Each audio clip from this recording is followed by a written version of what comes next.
The Nimble with Numbers team presents Chalked Blocked with Bo Big Time McBrayer. I gotta know what a $5 shake tastes like. That's hot. That's hot. I want winning, Bo. You don't know diddly. And his partner, Scott Stag Simpson. Do you know who I am? Trying to put Tiger Bomb on this jungle's nuts. That's cute. I remember when I had my first beer. I gotta catch a glimpse of these warlocks. Let's make a move. Let's make a move. Let's make a move. Hey, you guys, Feliz Navidad. We are here on Christmas Day evening.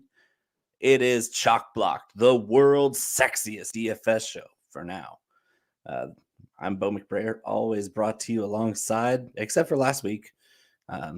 We had a very important fishing trip down in Baja on the Bonita Run there with Brennan's brother Derek and the Cubes.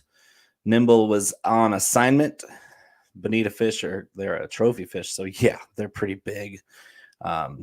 Scott Simpson, Nimble with numbers himself. Good thing he was deep sea fishing because he got Mark Mandrews last week. How did that feel, Scott, to get Mandrewed? That was terrible, man. I got Huntley and Mandrews. You know, it was a double, not just by you, but just in general. Huntley was ridiculous. And well, you're fortunate that I didn't have that Huntley Andrews stack in the clash. That was a pivot I made on Saturday night, and it was fruitful. Not for me. But it was good because it was your team only was him and Debo. Everybody else was just trash. So no, I had J-Rob. He was 17. I did too, though. I had him too, though. But I'm saying the difference. Yeah, we had the same players, though. I meant like what made your team than mine. It was the Debo for sure. I went to Vontae Adams. He's fine. But of course he's great. Right. Oh, great. We got in the chat already. Oh no, Dan's up in here. How's it going, Big D? Gotta love Big D. Merry Christmas.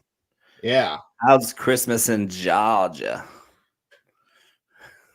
I heard it was canceled. They boycotted it. Christmas. Oh, they boycotted the MLB boycotted Christmas. They canceled it. Joe Biden gave him the double stamp of approval. You like that? He doesn't even know where Georgia is.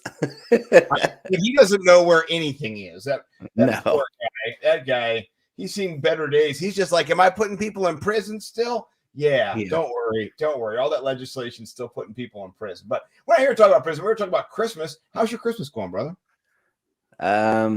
Pretty good. I mean, it's been really smooth. Wife and I pulled an all-nighter to get it all together because we waited till the absolute last minute to get things put together, but we pulled it off. And you can tell by the bags under my eyes that we pulled it off in style. I mean, we're not young parents anymore. We're just parents. It's just the way it goes, you know? It is. Craig, I gotta say, Merry Christmas to you. Hope you're having a great Christmas season, whatever they call it. Shout out to Craig for filling in last week and just dominating the performance. I mean, I watched it back and Craig was a star. I mean, Robbie's already a star. We know Robbie's a star, but Craig was a commanding stage presence on the show. I was really impressed. And his GIF warlordery was amazing. It's not even a word. No, he isn't is even a word. We love Craig. And I gotta say, I was talking to Jay Wall, who you worked with Craig before, and having some good time talking to Jay about what he's working on. He loves Craig, so everyone loves Craig. You know what I'm saying? Like Craig's one of the best. So he's the Roto Heat. Roto Heat. He brings the heat. So we're gonna bring the heat today. You said it, but we're the world's sexiest DFS show for now. And we're going to slate walk it up. It's going to be an hour-long show. We're going to try to get it in quick so you can get to your Christmas. We can all enjoy our families and our friends. And it's still Christmas for another 3 days here on the West Coast, so we're going to try to fit more of it in. Rightly so. You should definitely try to fit 4 minutes. So let's jump right into our slate walk. I'm going to share my screen. We're going to get into the Run the Sims real quick. And Run the Sims is brought to you by runthesims.com. That's the only running I do, Scott. I'm not into running that much either, but I do chase after winners, so I'm not going to lie. Oh, I got to interrupt you. Uh-oh. We have a that helps nobody touchdown. Uh-oh. What happened? Who scored it? Antoine Wesley. Oh, actually, that does help me. I have him in a few lineups. I'm not going to lie. You are lying. I am not. I have him for Scherzer. But the rest of my lineup is probably just like straight garbage on DraftKings. Wesley's a tall drink of water. We're in the Ocho Cinco, and but that was all Kyler Murray. He dropped it right in the bucket. It was a 30-yard handoff.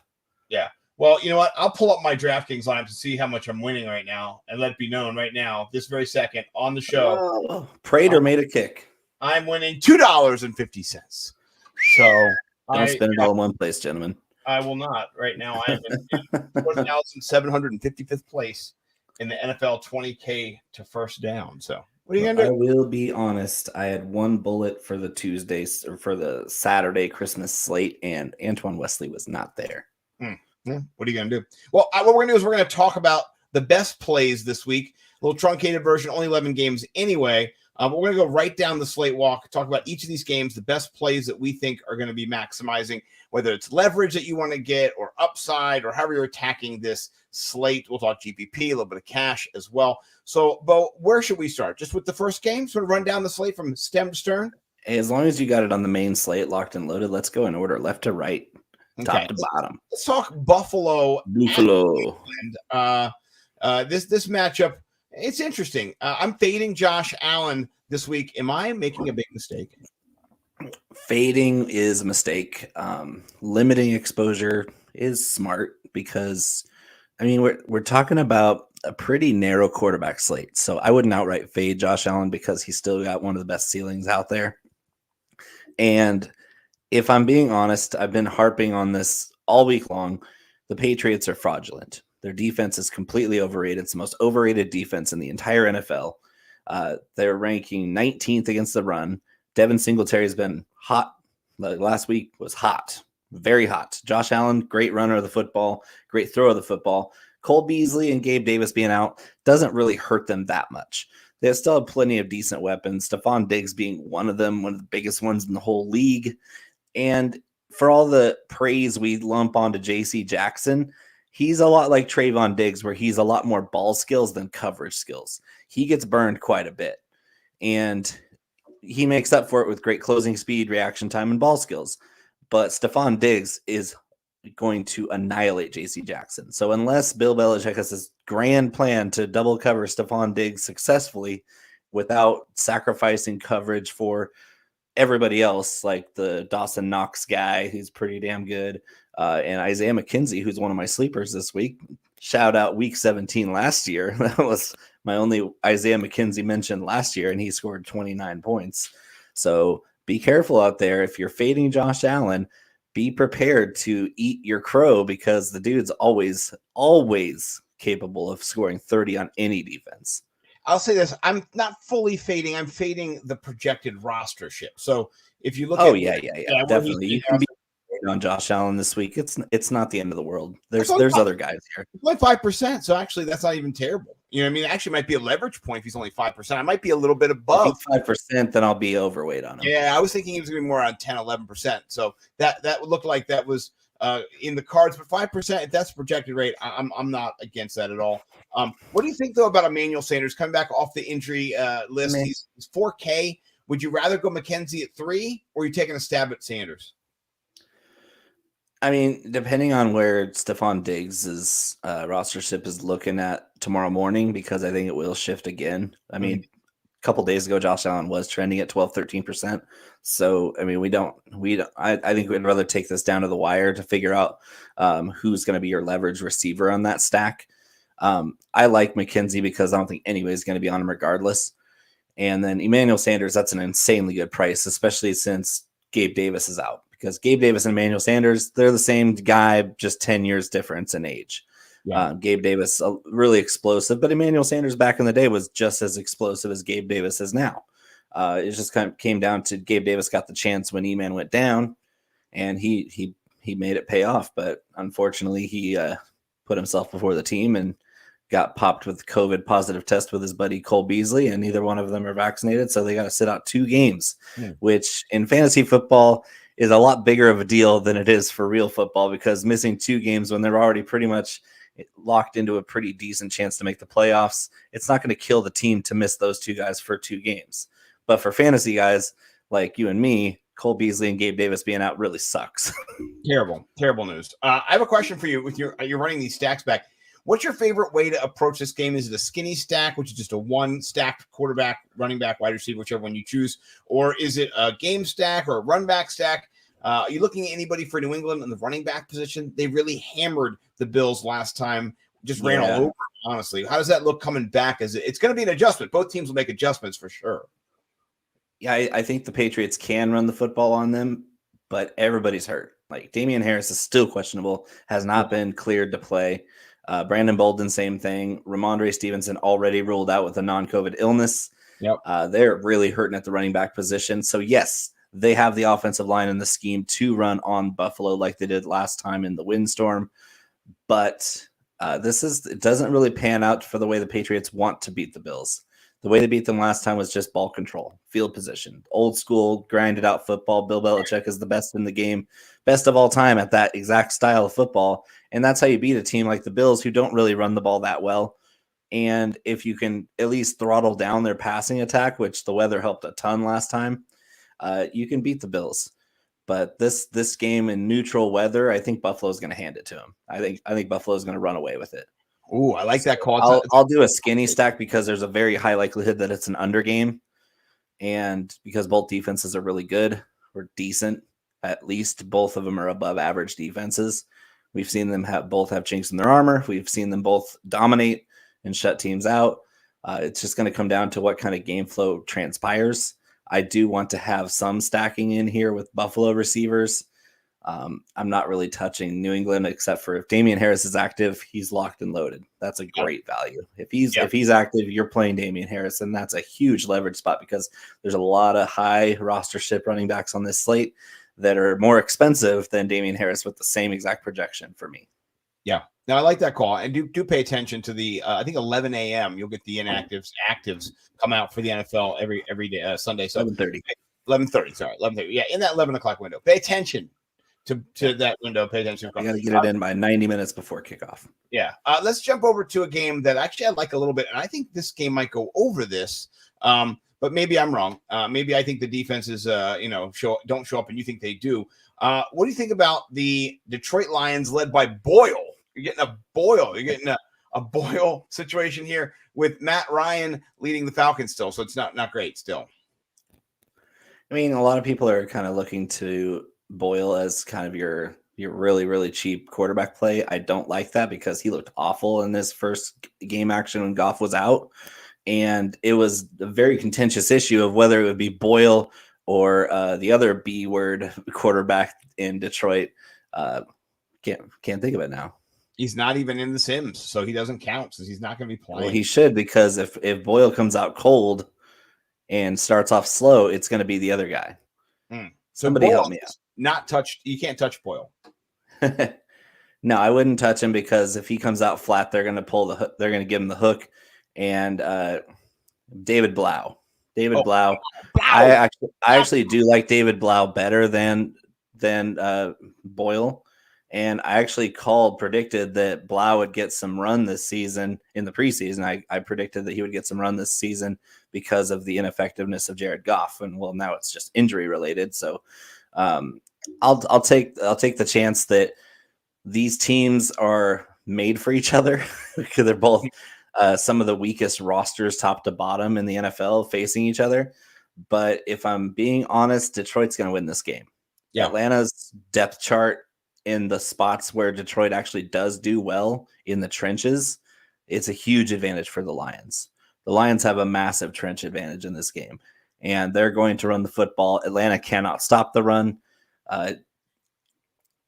Whether or not DeAndre Swift plays is irrelevant because it's going to be Craig Reynolds. It's going to be Jamal Williams. It's going to be a bunch of different guys getting the ball. Could be Godwin It could be anybody. They have lots of good different running backs that they'll run out there. And I don't really want pieces of this game except for Amon-Ra St. Brown. Right. What about Cordell Patterson? Do you like him? The Sims seem to love him. Yeah, that's Cordell Patterson. As long as his popularity stays under double digits, I'm still going to be all in on him in all formats. Yeah. I think it's surprising he's not pulling as much popularity against the Lions. Another sneaky play. I mean, he's not good at football, but Mike Davis is in prime for a pretty good chance to break out in this game, because if there's anything the Lions don't do well, it's stop physical running backs. Right. Yeah. I like it. I'm loading up just the run back stack, quarterback list, not running back Ryan or Boyle, but I'm on Ross St. Brown with Cordero, and then I'm on Ross St. Brown with Mike Davis. I think those are the two main ones, but more on the Cordero Patterson. Russell Gage too.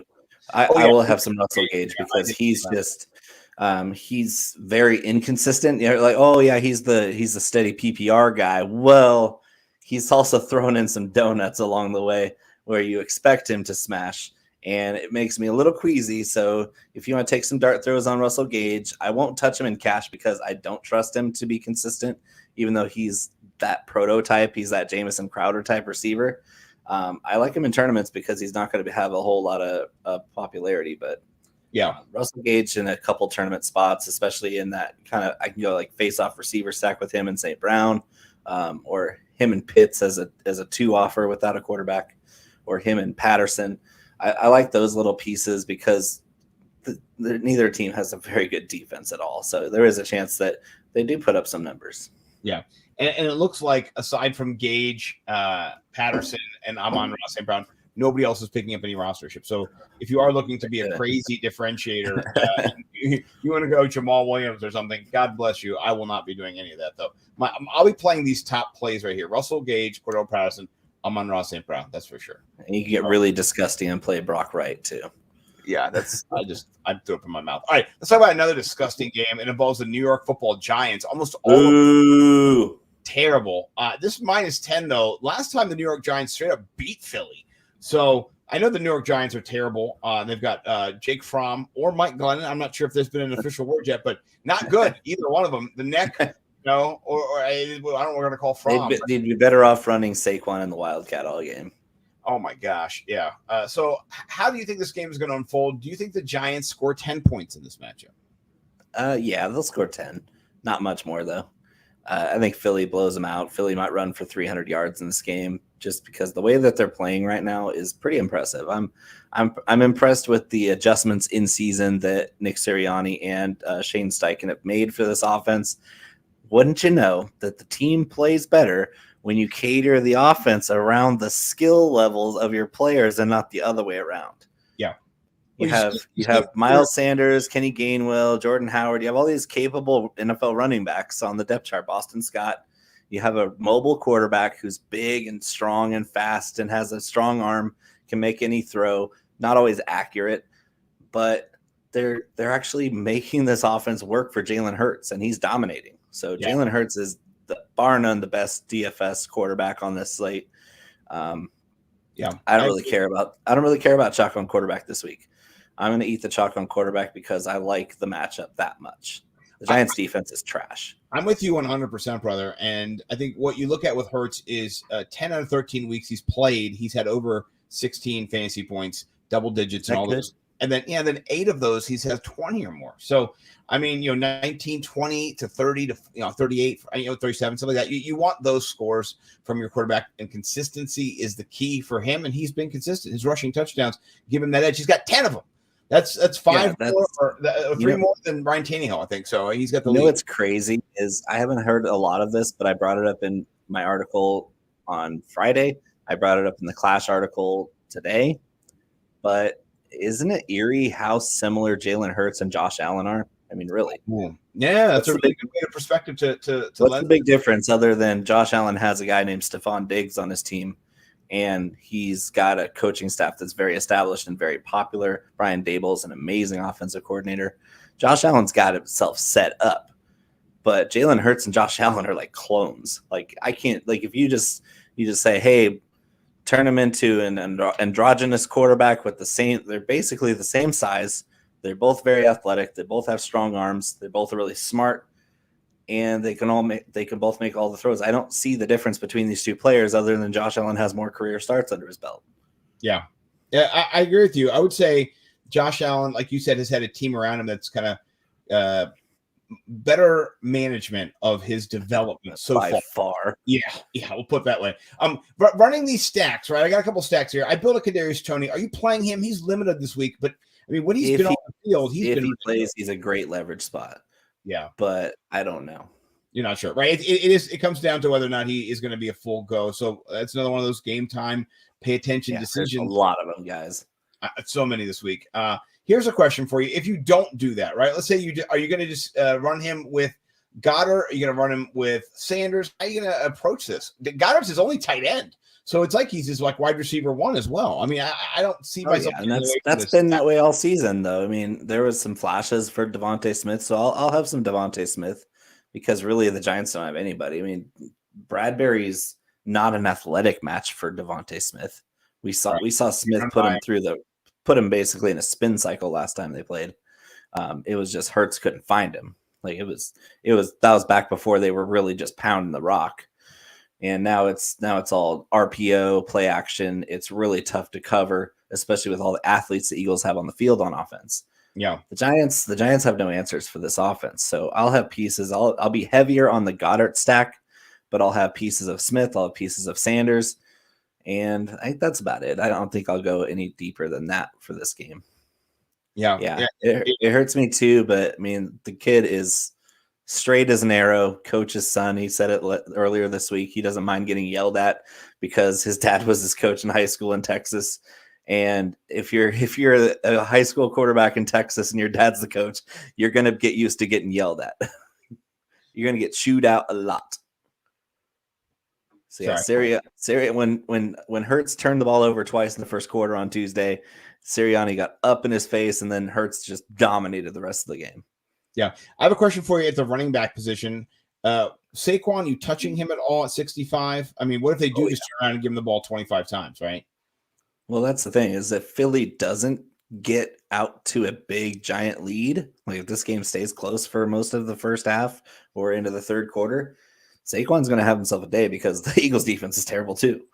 This Eagles defense sucks. And the reason they're winning games is because they're keeping that defense off the field. They're like, this is a liability. We can't cover anybody. We can't stop the run. But if we have the ball for the whole game because we're rushing for 250 yards, then that's how we win. And lo and behold, they're back to 500. They're back in the playoff race because they're running the football and keeping that horrible, ugly, just disgusting defense off the field. Yeah.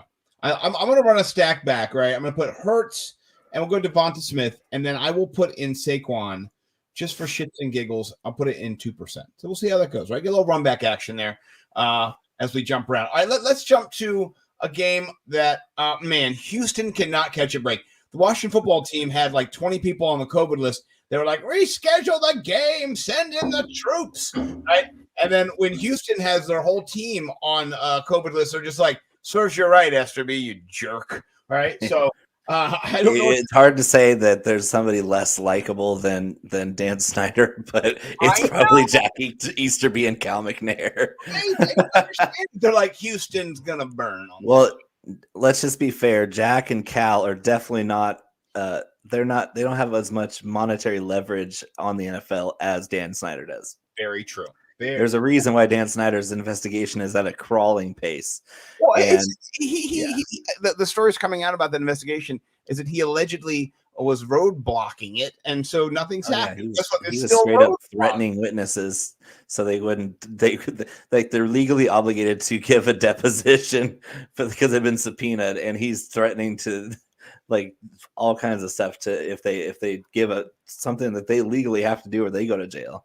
So just as a caveat real quick before we get into this game, as somebody who has produced legal documents that are used to either terminate or lead to the termination of people, you can't just give an oral report after you spend all this money in a closed room and be like, there's no record of any of this, and no recording, there's no paper. The things were done. What was done? You got to be in the room. What was said? I don't remember. Like, this is the craziest shit I've ever heard. These are adults, man. Like, they thought this would work. So we'll see if it does. I mean, what are you going to do? I mean, the powerful always get away with what they get away with, and that's the problem with the Houston Texans is their powerful people are complete buffoons and don't know how to play that game. They're just complete idiots. They don't know what the hell they're doing. And Houston's going to get boat raced in this game. The Chargers are one of the best teams in football. Don't get it wrong. They lost that game to the Chiefs, but they looked really damn good. And I mean, losing in style is hard, especially in a division game like that with a lot of momentum on the line. It was a heartbreaking loss there, but we saw that this Chargers team has a lot of steam to it. And if you get them on a hot streak, like this is the kind of game that can propel a team into a super hot streak, like the 07 New York Giants, where they barely snuck into the playoffs and just were so red hot that nobody could beat them. This is the kind of game that could spur that sort of hot streak for the Chargers, where they go in and they get right against a bad team, and they carry that all the way through. This Chargers team is too talented to not have that in their range of outcomes. I agree with you 100%. And let's talk about some breaking news maybe people not aware of. Mike Williams placed on the COVID list today. Joshua Palmer looking very, very sexy.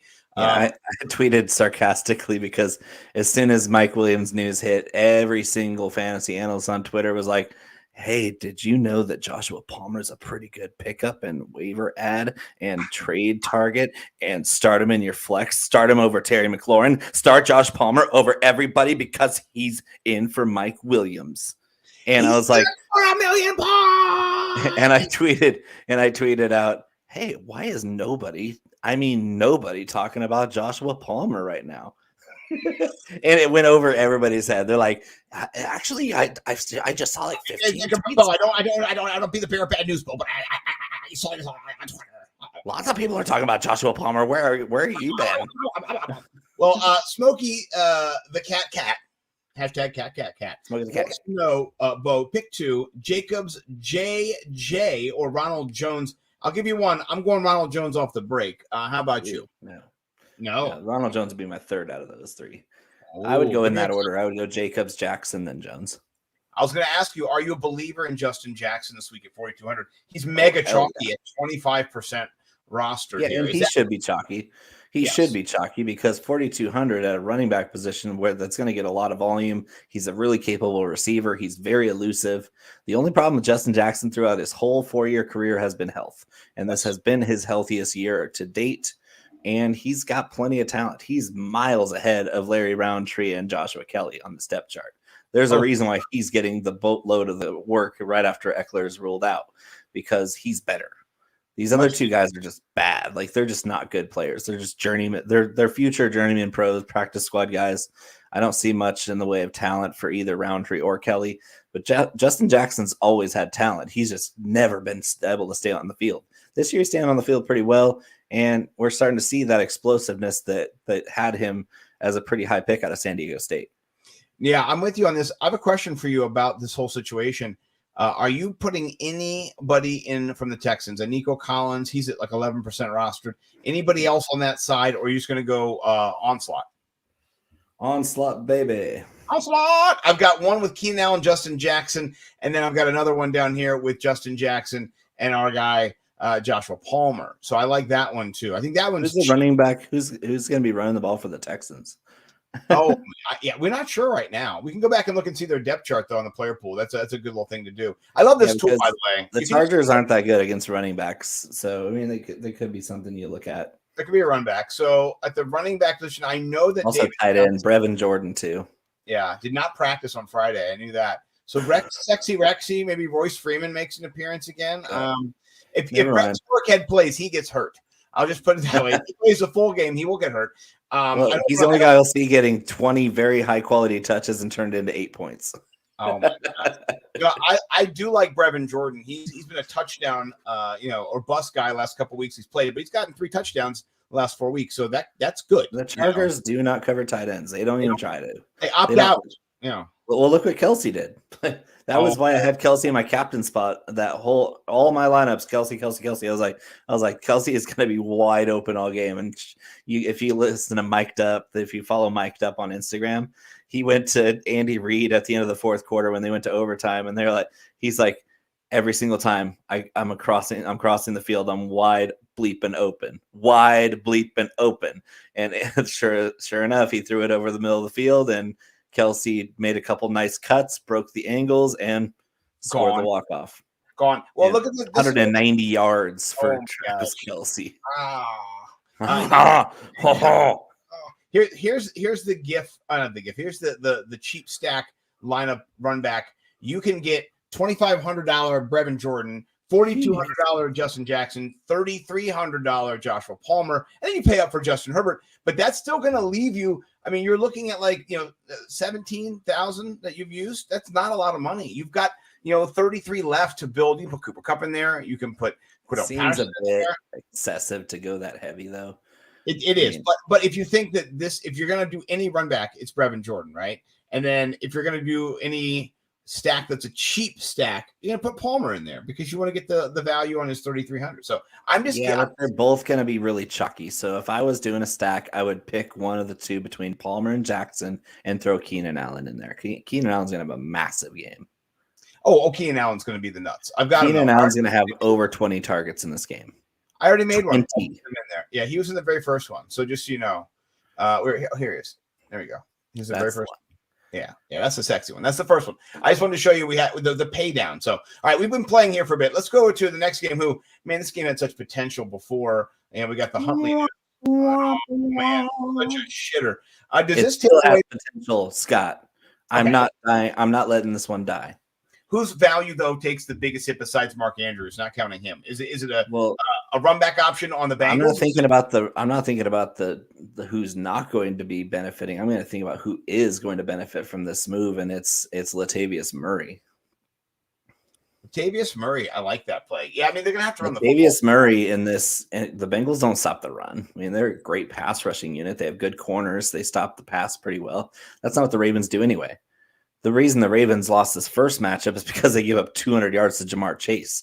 The real problem for the Ravens is on defense, covering a team like the Bengals, who are pretty well balanced. They can run the ball on you. They can pass the ball on you. The Ravens defense is a pass funnel. Wouldn't you know that they didn't really give Joe Mixon a lot of work that last time because Jamar Chase, T. Higgins, Tyler Boyd, CJ Uzoma, all running wide open against this tattered Baltimore secondary. And I don't see that changing. I think if you're going to go leverage stack, it's going to be a whole lot of double stacking with the Bengals. Joe Burrow and two of the four receiving options in that tree. And I'm going to be all over that stack because Baltimore simply cannot cover these guys. It's a huge, huge positional advantage for the Bengals in this game. And if I'm going to run it back, I'm going to run it back with Murray. Okay, I'm sorry. I usually won't. I didn't find myself throwing Murray in there too much, but it was intriguing to me when the news came down that Josh Johnson was going to start. Is I was thinking, oh, they're going to run the ball a lot. Oh, for sure. How effective though they can be, that'll remain. And they should be able to be. It's Greg Roman. Greg Roman can run the ball, especially against the Bengals. The Bengals aren't very big up front; they get pushed around. So I'll put one run back stack in there with Murray in there. Here we go. Give it a 3%. They really have Devontae Freeman projected more. They do, yeah. Let's do 1 or 2% with him then. Yeah, I'll put him in there like that. Okay. Let's jump over to a game that I'm excited about, kind of just to see Antonio Brown back because I love Antonio Brown. I'm a mark, not as a person, just as an athlete, as a competitor, as one of the best wide receivers of all time. What do you think happens in this game? Is it closer than this 9.5 kind of indicates? And by the way, before I do that, I just want to say cheers to you, brother. Merry Christmas. I love you.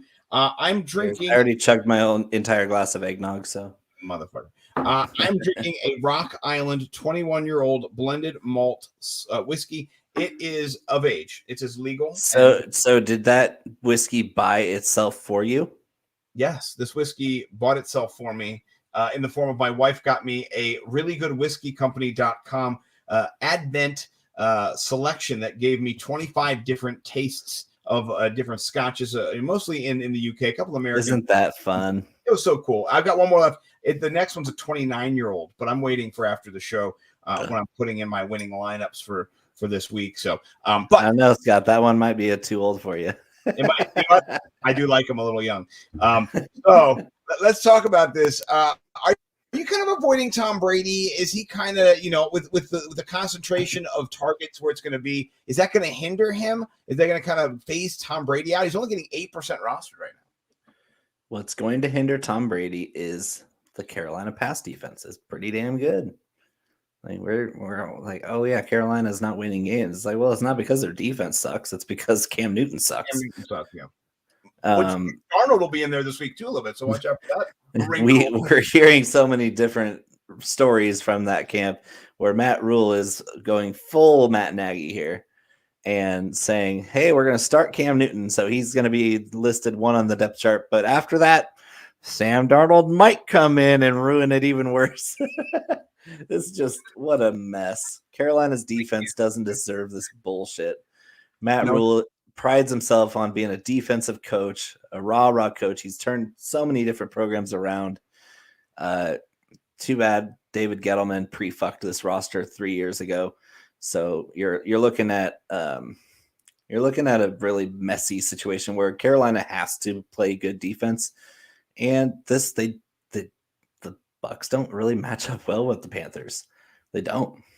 Like the Bucks want to toss the ball around the yard. They want to run the ball between the tackles, which this would have been a great Leonard Fournette game.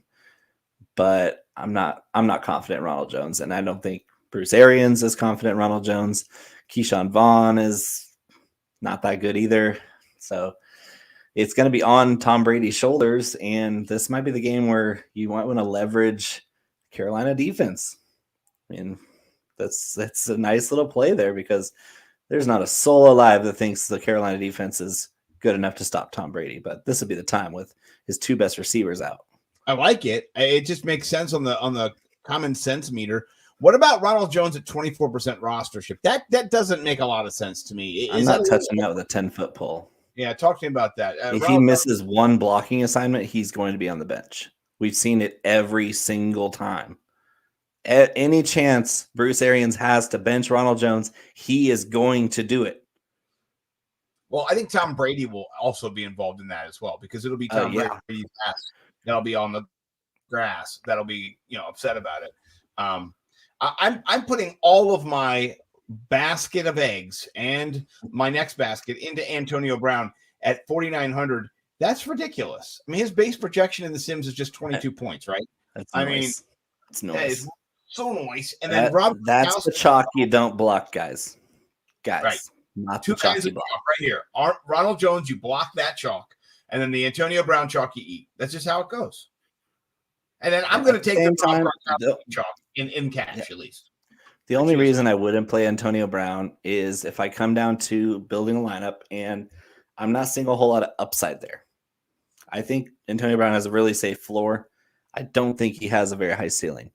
So for tournament play, the reason to block that chalk is Antonio Brown does not have a very high ceiling. And I think that 33-point ceiling here is hyperinflated. That's not accurate. I think 25 is his ceiling for sure. I don't even think it's that high. I think he's going to be between 15 and 22. And it's going to be solid. I think it's a really solid floor play. Great for cash games. 4,900, hell of a good value. Yeah. But if I'm looking at this game, it's not the most appealing. I think it's going to be a defensive struggle type division game where both these teams know each other. The defense for Carolina is going to be tough on Tom Brady, especially without Leonard Fournette there to balance things out. Yeah, no, I agree 100%. I did a little stack there where we put, Gronk together with AB just because that's just a sexy stack. Not even that expensive, 18.5, but do with what you will with this. I don't think I'll full fade the GOAT, man. Don't full fade. Oh, no. I mean, the GOAT is only 8%. Be careful out there. Just be careful. These streets are mean. I always, if my 150 lineups I build every week, I always have some GOAT in there, man. You gotta goat it up. So, all right, let's jump over to a game that it's a very interesting game here in the sense that like there's a bunch of COVID situation with the coaching and you the don't players. say. Yeah, it's crazy. Is the game affected by COVID this week, Scott? It's one of the craziest situations I've ever seen. It's just like what's going on. James Robinson. No matter what. Yeah, James Robinson. No matter what. It's like this week with me. It's like him and Cooper Kupp are almost in every single one of my lineups I'm building. It's just how it goes. It goes him and Cooper Kupp, him and Cooper Kupp, him and Cooper Kupp. Oh, we'll cover Cooper Kupp. That Rams thing is going to be a chalky mess. But yes. James Robinson, pulling near single digits, that's insanity. We're talking about a defense that allows 35 points per game to the running back position. 35. That's not a misprint. That is the worst number in NFL history. And you know how many touchdowns they've given up? Let's do the touchdown count because that matters. That matters more than anything else. Than games that it's more than 25 almost twice as many touchdowns. 25. How many games have they played, Scott? They played 14 games this year. They've given up 25 touchdowns, 21 on the ground, and they've given up 2,500 yards. They got 25 and 25. That's ridiculous. That's so crazy. That's so crazy. And you're telling me that the guy who was basically an undrafted Pro Bowler last year, 5,900. He's not chalky yet. I mean, he might be, but at the same time, we're talking about James Robinson here against the worst running back coverage team in the history of the NFL. And he's a good running back, and Darrell Bevel wants to give him the rock a bunch of times. Yeah, you had to make up for all the bullshit that Urban Meyer put him through. You know, something something isn't computing here. This might be another repeat of a few weeks ago when Tom Brady and all those guys were showing up as low chalk and ended up being ultra chalk. So be careful, James Robinson. Check it before kickoff. But, jeez, man, if it holds like this, I will have a ton. I'm gonna call it the smash and thrash, right? You grab a hold of it and you don't let it go, and that's James Robinson. You want all the James Robinson you can handle, friends. I'm gonna put it on the board. What about anybody else in this game? You want any taste of Michael Carter, 5,200, a little expensive. No. Any Marvin Jones? Any Laquan Treadwell? No. James O'Shaughnessy? No. Yeah, I'm with you. There's only one I want, and this is you, James Robinson. What about the defenses, though? Are you going to play a little Jags? No. Not even there. There's better defenses that are cheaper than both of them. I think the Atlanta Falcons. Well, I'm kidding. I'm joking. Don't you dare play that. All right. I'm not going to build a stack. Let's talk about this game. This might be my favorite James game Robinson. to watch. Stack James Robinson with James Robinson. Put him together. Yeah, do one of those. Here's what I'm going to do. I'm going to do one of those. Last year I did a Taysom Hill. It was all Taysom Hills. Yeah, all they do positioning. All James Robinsons and just be like, that's how you do it. So, but let's talk about this game. I love this game. This game's gonna be my favorite one to watch. I hope it's on the red zone the whole time. I hope that Scott Hansen keeps going. Back to Minnesota, and then we're back. What do you think's gonna happen? Am I overreacting here? Am I gonna be let down again, Bo? Minnesota's defense is terrible. They got rid of Bashaud Breeland. They got better. That's all bad. Shout out Bashaud Breeland. Yeah, hey, I like how you got takes off his cleats to fight a guy. It's like Happy Gilmore again. I like how he tries to get in fights with people, and then afterwards he's trying like it's all cool, and everybody else overreacted to his wanting to get. He doesn't get in fights with opponents. He gets in fights with his own team. Just says it speaks volumes about Bashaud Breeland. I'm glad. We're talking about one of the worst graded corners in the NFL the last 3 years running, and everybody's stunned when the Vikings finally release him. I just love how they say stuff like embattled, going through one of his worst seasons. Like, they throw it in there, like they let people know. If you want to spin the headline like the Washington Post, that's what you do. Is Bashaud Breeland, instead of being just trash, horrible, shouldn't be in the league, he's embattled. Yeah, he's the embattled, often involved in negative plays. Sounds like you're talking about a flag in the war grounds. Often destroyed, but never fully destroyed. Tattered and war-torn Bashaud Breeland is looking for employment these days. I gotta say, Christmas kickers are getting fucked. It's really great to see. Matt Prater is just not good. I mean, he's got a it's that his normal punter, the holder, is out, and your boy Colt McCoy didn't have to turn the laces on his first kick. He just hit the post on his last kick, missed an extra point. Dude, that's a terrible Christmas. That's still on the kicker. I know, but still. All right, let's talk about this game and not kickers because we're getting way too much on kickers. What do you think about the best play is in this game? Is it an Odell Beckham Jr. sneaky play, or is it just go Cooper Kupp, who's almost 40% owned? The best play is actually Justin Jefferson in this game. Justin Jefferson against Jalen Ramsey, that's kind of a farce because we've seen Jalen Ramsey shadow a bunch of guys, but he also just kind of plays that robber role. He plays a slot corner that follows he follows the X receiver if he's on the left side of the field. If he's left out or left slot, it's going to be Jalen Ramsey on him. If the guy lines up on the right side, Jalen won't follow him. And so, yeah, most of the plays, it'll be Jalen Ramsey against Justin Jefferson, and it'll be an outright battle for the ages. We're going to be watching this game. It's going to be marvelous football to watch. Justin Jefferson is still going to get his. And he's not priced too high. He's 1,400 less than Cooper Kupp. And I would say not as high of a floor, but 1,000 less. Yeah. So not as high. Yeah. 1,000 less, not as high of a floor, but definitely the same high of ceiling. Cooper Kupp is the best there is, most productive receiver in the NFL right now. Justin Jefferson isn't that far behind. Well, he's kind of far behind, but we're talking about, I want to leverage this game. Everybody and their mom's going to have Stafford and Kupp and maybe some Beckham or Van Jefferson or whatever they might do. But there's going to be a lot of that. I want a little bit of Kirk Cousins and Justin Jefferson. That would be my leverage. And, of course, you can throw Kupp or Beckham in as the run back. Right. I would say the more you can play pieces of this with Cooper Kupp or with Matthew Stafford, the more you're going to differentiate it. If you just play one of them, so is 40% of the field. It's playing. Yeah. So like you didn't do anything. And if there's anything I know about large field tournaments, is you don't really want wide receiver chalk. You just don't. No, I'd rather take a little running back chalk or tight end chalk because at least you're getting a stud that's going to be more stable. Like if a stud running back has an off game, he's still going to get you enough points. If a stud receiver gets shut down, you are screwed, and you're screwed with about everybody else.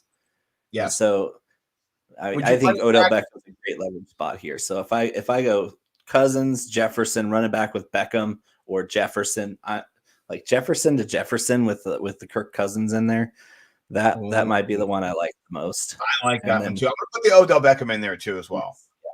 Yeah, that's a good one. We don't want to go completely without Stafford. I'm just going to be underweight on the rostership. So if Stafford's at 15%, I'll have him at 10. We'll find a little stack here with him. He's it's gonna be an expensive stack. I'm playing 2 Rams receivers against you in the clash, so I mean, I saw that. We'll touch on that. I'm a little bit more ebullient on my team now that we've made a move off of Mark Andrews, surprisingly. But this is a nice little way to leverage out. Just give yourself some Van Jefferson or Odell Beckham. I don't know about Adam Thielen. Let me go back and check his rostership real quick. He did not seem to be rostered. How healthy do you think he is, though? 4% projected rostership. So there's a leverage right there on the field. If he gets you 2 touchdowns, he's not going to be a big yards guy, but he's a red zone machine for sure. Thielen is a machine, and that's the kind of guy. He's been out 3 weeks now with a high ankle sprain. That's about the time that you start thinking about coming back as a slot receiver, great route runner. I don't know how effective he will be, but it sure helps Justin Jefferson. My God, if Thielen's active, Justin Jefferson's going to have himself a day. I agree. Because the Rams defense can't key on him if Thielen's on the field. That's the kicker right there. That's the catalyst, is if Thielen can gut it out and get his carcass on the field, Justin Jefferson's going to have a huge game. Yeah. Well, this is the biggest game on the board by 3 points. Do you buy into it? Is this accurate? Minnesota can't stop anybody. The Rams can, but they've been vulnerable at times in shootouts. So is this game get past 48, or is it going to be just under? It's going to be right on that. I think the Rams win by 7-10. I think they're gonna cover, but Minnesota's gonna hold their own because Cousins is gonna be able to keep them in it pretty much the whole game. And Alexander Mattison, I mean, we've seen pretty much every team that has a running game run on the Rams, and that's how you beat the Rams. That's how the Cardinals beat them. Is they had James Conner right down their throat, like just all the James Conner they could handle, and got after the quarterback. And the Rams offensive line is without Andrew Whitworth. That's huge. Left tackle out with COVID. Stafford without his blindside like awesome left tackle, Andrew Whitworth. That's huge for them. Madison against this run defense, that's pretty promising. If Minnesota can get after Stafford and control the ball, this game could be really close and a little bit lower scoring. So I would say I would put it at 46. 46. I like that. But a little closer to the field, but I'm going to be over on a couple other games. So it's not as there's not as big of a difference between this one and some other ones. What do you think about this Chicago Bears Seattle Seahawks game here? I think it has the potential to go over 41.5. What do you think? No, I'm taking way under on that one. Way under. Talk about that. Neither of these teams wants to throw the ball. I mean, look at the effectiveness. I mean, you have Nick Foles starting for the Bears. Nick Foles. I know, but listen, David Montgomery Nick Foles can run the football. Like that's yes. Seattle. But Monty's going to have himself a day. I love Monty this week. If I'm playing anybody on the Bears, it's going to be Monty. I'm not. I pivoted off of Mooney because Nick Foles sucks. He does. Like, he's horrible. And if Matt Nagy goes from not running RPOs with a mobile rookie quarterback, which an RPO is the most effective way to get a rookie quarterback, especially a mobile one, into the rhythm of the NFL speed, running RPOs, he didn't run any of them with Justin Fields. And that's been the hot button issue, is that Matt Nagy's setting up Justin Fields for failure. And Nick Foles comes in, and he's only been good as an NFL quarterback when they run all RPOs. He simply stinks at everything else. Nick Foles RPOs, pretty decent. Nick Foles, no RPOs, horrible. Third string quarterback, making $11 million. Matt Nagy should be fired, though. Hashtag. In case Matt Nagy should have been fired 2 years ago. Agreed. So here's the problem: is Monty is going to have himself a day because the Seahawks are terrible against running backs. They're second worst to the Jets at 29 fantasy points allowed per game. It's a pretty big gap there, but when you're 31st at something and the other team loves to run the football with I mean, Monty had 23 touches last week, and that was pretty good. Like, didn't score a touchdown, which would have been really nice, but that was a tougher matchup. The Vikings stopped the run decent. They're the pass funnel extraordinaire defense. Yes. But the Seahawks team doesn't stop running backs. They can't. They just don't have the talent. And the Seahawks offense is so dysfunctional that I don't even think that they're going to be able to exploit the Bears where they're weak, which is on the back end. You have all these great deep ball receivers. You have Lockett coming back. You have Metcalf. But Russell Wilson looks like trash. He does not look good. Yeah. If you go back the last 3 seasons, Russell Wilson's numbers after week 8 are garbage. And it's coming to fruition this season again. He got the mallet finger injury, came back too soon. He's gutting it out, but he's been horrible. He's lost the deep ball that he was the best at. He was the best deep ball thrower in the NFL for years, and now he's got none of it.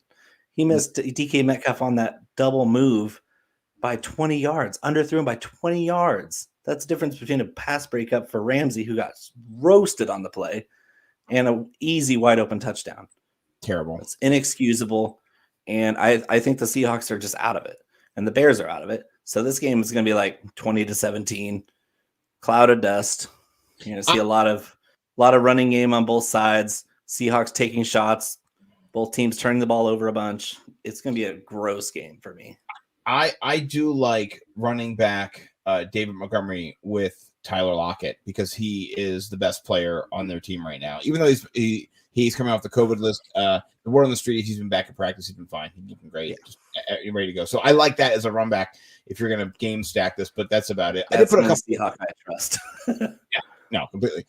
What about the Denver-Las Vegas matchup? Is there anybody you trust in this one who's not a Denver running back? Josh Jacobs, I trust him.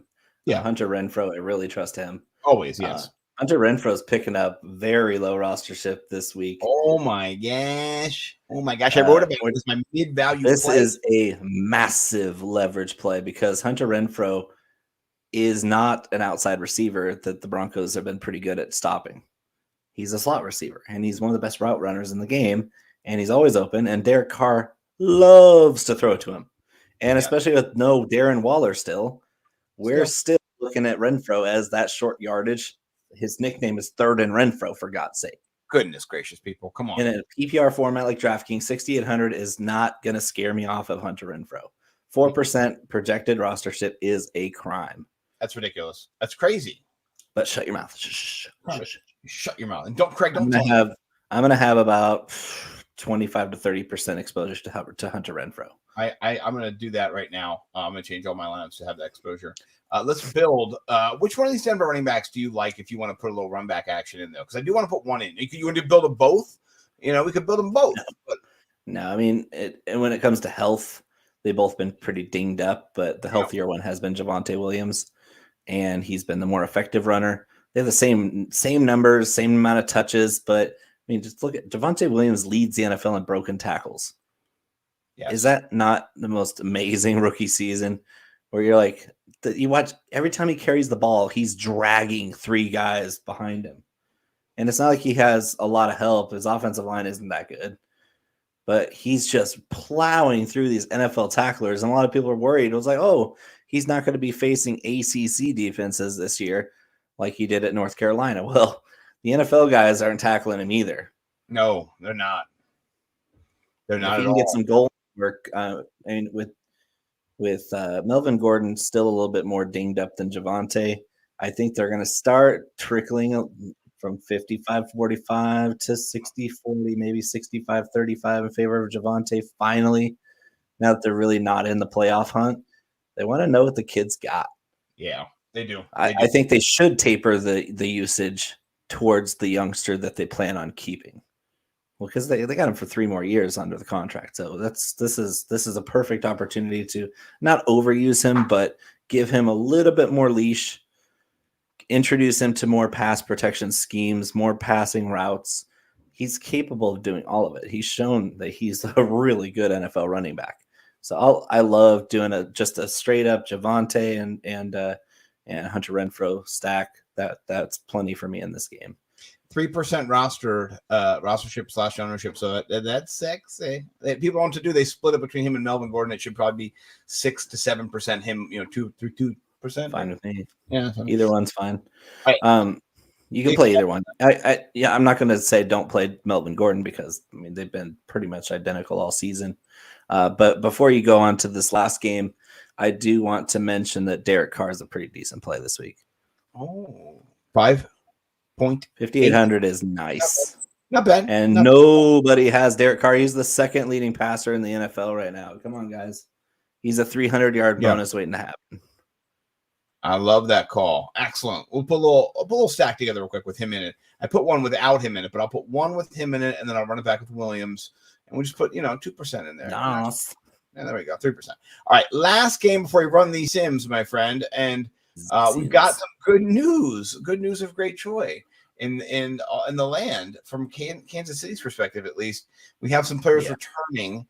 It does, death spiral Byron Pringle's value at 3,300. Not necessarily. Well, I'm just saying compared to what it would have been as a feature, not in Tyreek Hill's role, but just getting 10 targets. He's not, even if both of those guys would have been out, he would not have been a feature. That's the beauty of it, is his role would not have changed one bit. I think he would have seen more target volume. I think he would have. Maybe a little bit more. I just think that he would have been more of a, I actually like that Tyreek and Kelsey are back, because it tells me that so many people are going to drop off of the Pringle. 3,300 is the problem here. 3,300 was a smash value, but really chalky when those two guys were going to be out. But now that it's still a $3,300 value play, who's still the third wide receiver or the third receiving option in a high octane offense against a terrible secondary. So I almost like it better that they're back. Oh, that's sexy. Because Pringle he goes from a chalky value play to a leverage value play, and he's not gonna be in nearly as many optimal lineups based on the run the Sims numbers, but I still like him. I still think he's got plenty of upside. You only need 10 points out of him. 10 points. That's all you need. That's what I was thinking, more for cash games or mid-range tournaments for sure. They don't have, embedded right now, Kelsey and Tyreek Hill are not in the Sims because they did not project him to play. And now they just got, kind of. That'll update in the morning, I'm sure. They'll update in the morning for sure. Where do you think their rostership comes in, though? Do you think Kelsey will be above 15%? No, not with Andrews and Goddard and all those other guys and Gronk. I mean, all it does is smooth the chalk over for the position, which I really like too, because then I can sprinkle in more Kelsey and then get a little bit more Mark Andrews or a little bit less Mark Andrews, a little bit more Kelsey, a little more Goddard. I'm really liking Kelsey being back for Goddard because Goddard at 5,100 is just in that Tuesday night game blind spot because the pricing had already come out the day before. Yeah. No, I like it. So we didn't X out some of these players who are now not playing. So, for example, Justin Fields, Lamar Jackson, we'll kind of ignore them. But we do have some plays here. Take a look at this lineup here. Josh Allen, Justin Jackson, James Robinson, Stephon Diggs, Byron Pringle, Cooper Kupp, Tyler Higbee, Antonio Brown, and the Atlanta Falcons. Ooh, what do you think of that one? I do like that one. The one I also underneath like the one down here.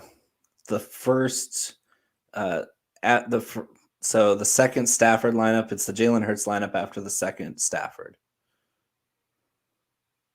David Montgomery, Pringle, Jefferson, Cooper, Rob Gronkowski, Keelan Cole. This one?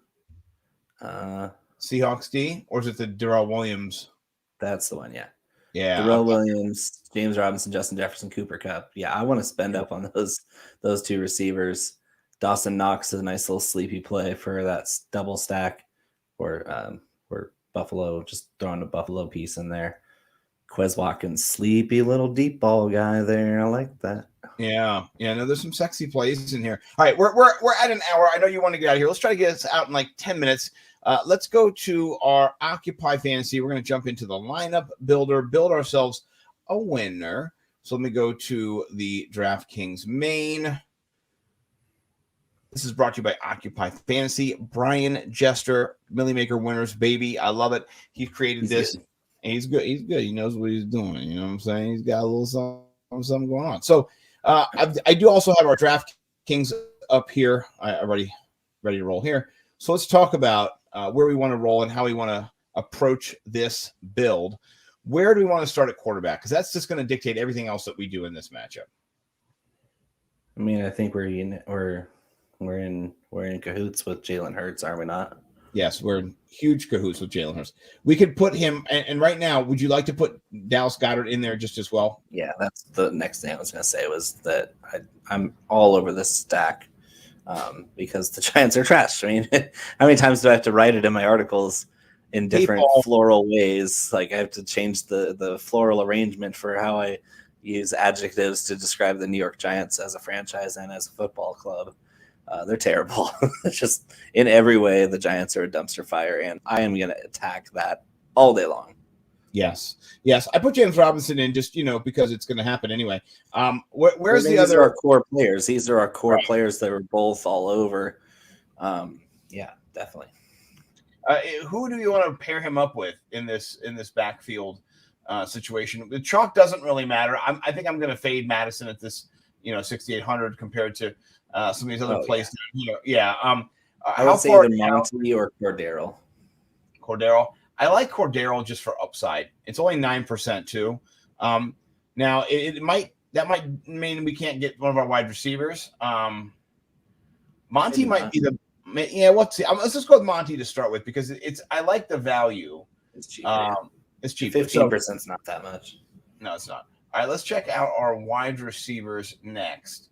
We don't have to worry about stacking Hurts right now, so kind of all options on the table. You want to go Antonio Brown at 4,900? He's chalky. We go Justin Jefferson at 81.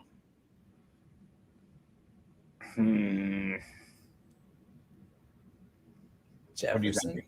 Let's go Jefferson. Yeah, I think we're getting up to because Hurts and Goddard are still going to be pretty chalky. So I kind of want to throw some darts at wide receiver. Do you want to go down to like a T Higgins? You talked about that game. Do you want to do a Tyler Lockett or Deontay Johnson?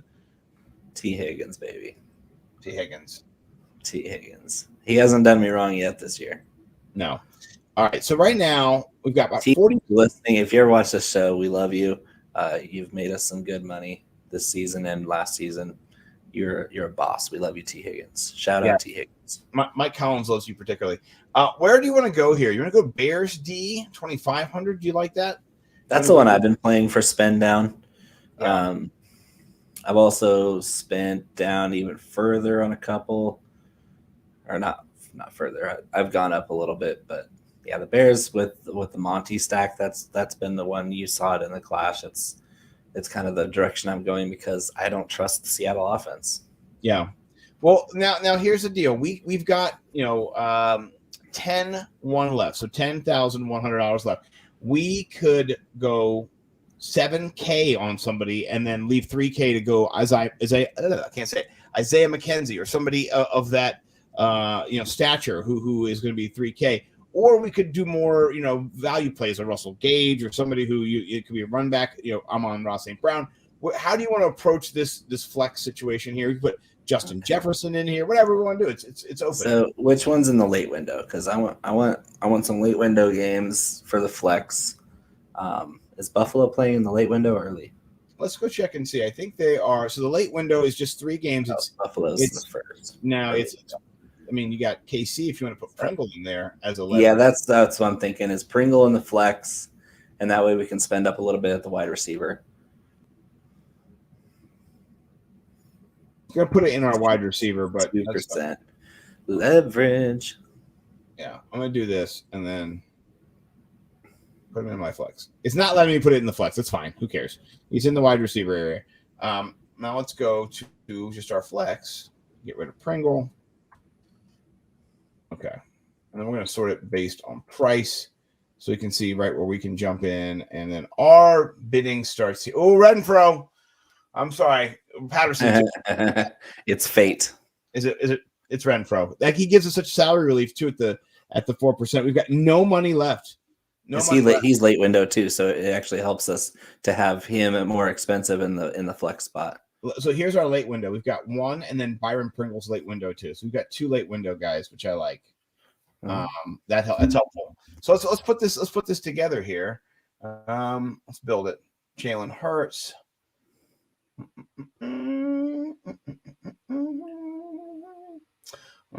Oh, there you are. There you are, big boy. There you go. Oh yeah. Oh, there you big boy. Look how big you are. Big dog. I want to put it in the right order here. Yeah, okay. Yeah. Okay, to Pringle. Give yourself a little Pringle. He actually has a deal. Don't stop. He actually has a deal with Pringles. Did you know that? Yeah, I mean, he'd be dumb not to. Yeah, it's pretty cool though. Tight end. There's our guy Goddard, and then go there. Go the pride of South Dakota State. Yeah, baby. I was on him a long time ago, and I'm glad that people finally figured him out. Where is our guy here at? You already put him in. 6,800. Oh, 68. I was down too far. Okay, yeah. Okay, that's one reason why it's expensive. People are looking at Renfro. Yeah, and then Bears. Is that what we did? I forget who we did. Da Bears. Yeah, Da Bears. Da Bears. All right, let's see if we win the Millie Maker this week. Let's put it in. $20. This is my lineup. Jalen Hurts, David Montgomery, James Robinson, T. Higgins, Justin Jefferson, Byron Pringle, Dallas Goedert, Hunter Renfro, the Bears D. I'm going to put it in a few lineups, just like we always do, just so I can win it and then spin it my own way and not share with anybody else. So, all right, real quick, we're going to go to nimblewnumbers.com. We're going to wrap it up and get you out of here in 2 minutes. All right, and then you can get out of here. I forget. My first button here takes me right there. Did you put stick it to the top? Yes, you did. Good. All right. So, Bo, jump in here. Read your poetic wax real quick. This is entitled Dobermans and Razor Wire. I don't know why. It just sounded cool. Before I wax poetic about my return to form last week, I would like to wish the Simpson family a very Merry Christmas. A man is only as good as his supporting cast, and Rose and the girls tolerate Scott at a dosage level that inferior beings would quickly succumb to. All kidding aside, Scott is a brother to me. The parallels we share from 3,000 miles apart are remarkable. We have enough empathy for one another to share stories and experiences without judgment. Scott's attempt, however, to defeat me for the 3rd consecutive week was thwarted when Mark Andrews put on a clinic against the Packers. The rest of my week 15 lineup was shadier than the business practices of a repo car lot. I put together a tougher pack of guard dogs this week. Our respective cash and GPP articles were near perfect matches this week. If you read both of our articles, I think we had like 2 players that were different out of the whole article. We didn't work together on that. We never did. No, we had no collaboration whatsoever on working on articles, and we had the same players at every position. Great. So we are on point here. Shout out Occupy Fantasy, shout out Run the Sims for helping us with the data, but we came to the same conclusions with our own research. I like how you say here, but the clash loser buys the winner a nice bottle of whiskey. I think I think that's a good thing at the end to say. Even though you're up 9-6 right now on me, I think that's good. I think that's you got a pathway to come back. At least $100. If you lose 2 more, you're done. It's over. Well, this week we've got 5 matches, or we did. Maybe we have less now, but let's go through your lineup because I like a lot of the plays. They're pretty sexy. They look familiar. A couple of them are. Yeah, so I mean, I wanted Jalen Hurts. I wanted that safe cash game floor quarterback, rushing upside, terrible defensive matchup. I love it. Cordero Patterson. It's going against Detroit. Come on now. It's Cordero Patterson against Detroit. Enough said. There you go. James Robinson. He's both of our favorite running backs this week. So, and I've been telling a lot of people to leverage the Cooper Kupp chalk with Odell Beckham. Well, this is a cash game, so I kind of want a piece of both of them because Cooper Kupp is automatically going to get you 25 points. His very bottom floor is 20 points. It doesn't matter if he's 9,100, 10,000. If he's going to score you 20 points minimum, you put him in your roster and build around him. And so Odell Beckham and Cooper Kupp, I think this Minnesota secondary is going to get just shredded. So I want both of them. Byron Pringle, great value spot. I still like for cash games a little bit less now, but for upside, I like it the same. Dallas Goedert, great tight end. Stack him with Hurts. Monty and the Bears stacked. Correlation. I think the Bears are going to beat the Seahawks in Seattle. It's going to be a weird one. Nick Foles, they're not going to give him much chance to ruin it. It's going to be Monty getting about 30 carries. So, yep, that's my lineup. I love it, and half my lineup is the same. So I'm not gonna, spare you all the analysis, but I will say this: it says down but not out. Last week my comeback was cut when Dak Prescott shit the bed and Pat Freiermuth was knocked out of the game with an injury.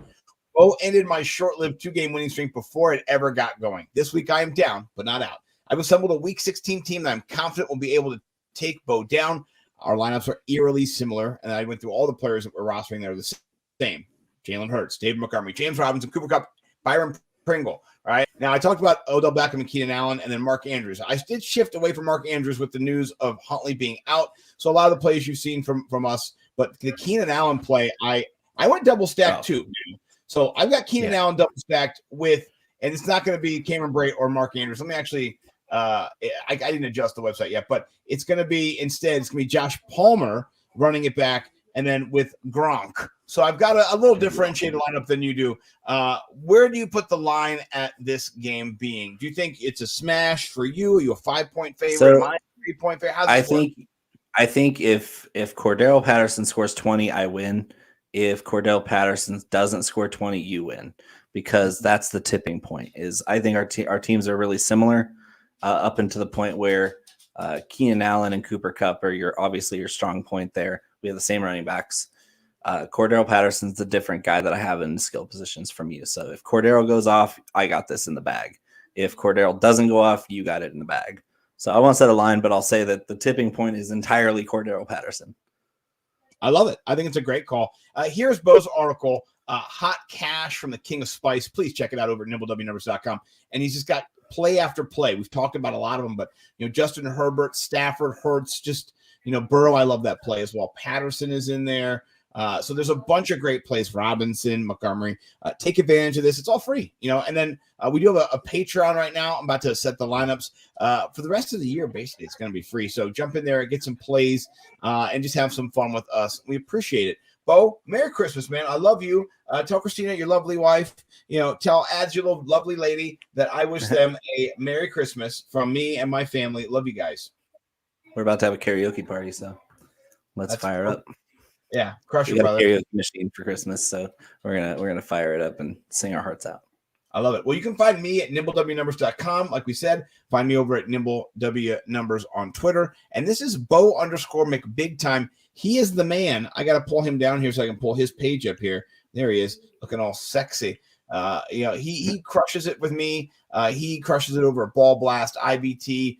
He does it all. Sports Me app, but his baby is the Hot Box over there at Big Time Flavor Co. I just changed the logos and the cover photo too on that profile.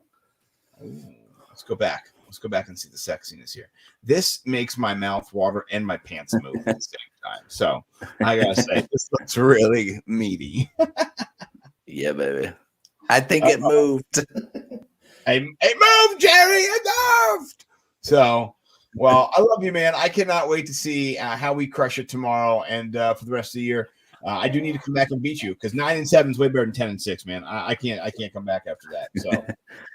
Yeah, you need to pull it at least within range of Jeff Fisher territory. I'm not going 9-7 or 7-9 or 8-8. So, yeah, I love how he gets fired after the game and he's just like speechless. He goes, "I got fired today." Like, yeah, no shit, you suck. You're terrible. You're 8-8. You're 7. I think his career winning percentage is 5.32. Which is just, that's abysmal. So, he went to a Super Bowl thanks to the Music City Miracle. Oh my gosh, that was a Ford pass. I'm gonna say it to this day.